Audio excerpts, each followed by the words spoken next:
Nous nous penchons donc maintenant sur l'examen professionnel de spécialiste en finance et comptabilité 2019. Il s'agira de résoudre les exercices 3 et 4 de la partie salaire et assurance sociale.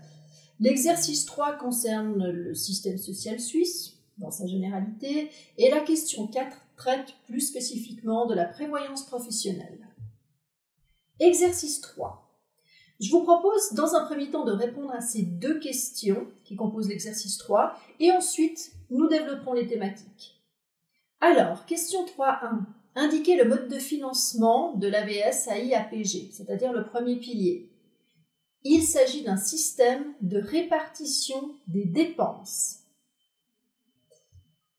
Ensuite, sous question 3.2. Cochez le groupe de personnes qui est affilié de manière obligatoire au deuxième pilier du système suisse des 3 piliers. Il s'agit des personnes salariées soumises à l'AVS. Que dire au sujet du principe de répartition des dépenses ou de fonds du premier pilier? Donc pour mémoire, l'AVS, l'AI, l'APG constituent le premier pilier. Il s'agit de verser des prestations individuelles, c'est-à-dire des rentes de vieillesse jusqu'à respectivement 64 ans, 65 ans, des rentes pour enfants de retraités jusqu'à 18 ans ou 25 ans, si l'enfant est en formation, des rentes d'orphelins, des rentes de veuves et de veufs depuis la 10e révision de l'AVS. Comme on le voit sur cette diapositive, les dépenses annuelles de l'AVS correspondent à peu près à ses recettes. C'est-à-dire que les cotisations perçues durant une certaine période servent directement à financer les prestations versées durant cette même période, ce qui correspond justement à une répartition des fonds. Nous pouvons aussi rajouter que l'AVS fonctionne selon un principe de solidarité. Je m'explique.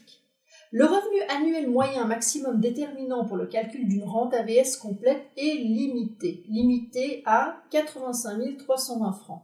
Ce sont les références de l'année 2019.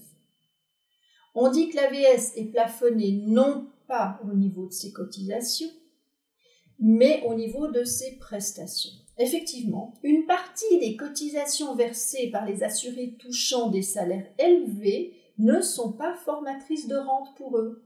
Que vous gagnez 85 320 francs ou 1 million de francs par an, n'aura aucun impact sur le calcul de votre rente. Donc ces cotisations, on va dire, au-delà du revenu annuel moyen pris en compte, ces cotisations serviront donc à améliorer les rentes des assurés à revenus plus bas. La question 3.2 de l'exercice 3 porte effectivement sur la LPP, autrement dit la loi fédérale sur la prévoyance professionnelle, vieillesse, survivants et invalidité. Il était donc question de déterminer le groupe de personnes qui est affilié de manière obligatoire au deuxième pilier. On a dit qu'il s'agit des personnes salariées soumises à l'AVS.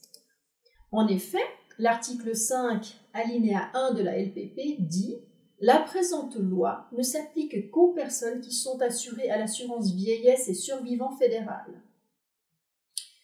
Nous voyons, toujours selon le principe de coordination des différents piliers, que la prévoyance professionnelle, deuxième pilier, complète le premier pilier, l'AVS. L'AVS a en effet le but de garantir le minimum vital et le deuxième pilier, celui de conserver le niveau de vie habituel. L'objectif étant de permettre, en additionnant les deux rentes, d'atteindre environ le 60% du dernier salaire. Quant au troisième pilier, il relève de la prévoyance privée et sert à couvrir les besoins supplémentaires. Savez-vous que le système des 3 piliers est défini dans notre Constitution suisse en son article 111, dont l'alinéa 1 dit « La Confédération prend des mesures afin d'assurer une prévoyance vieillesse, survivants et invalidité suffisante. »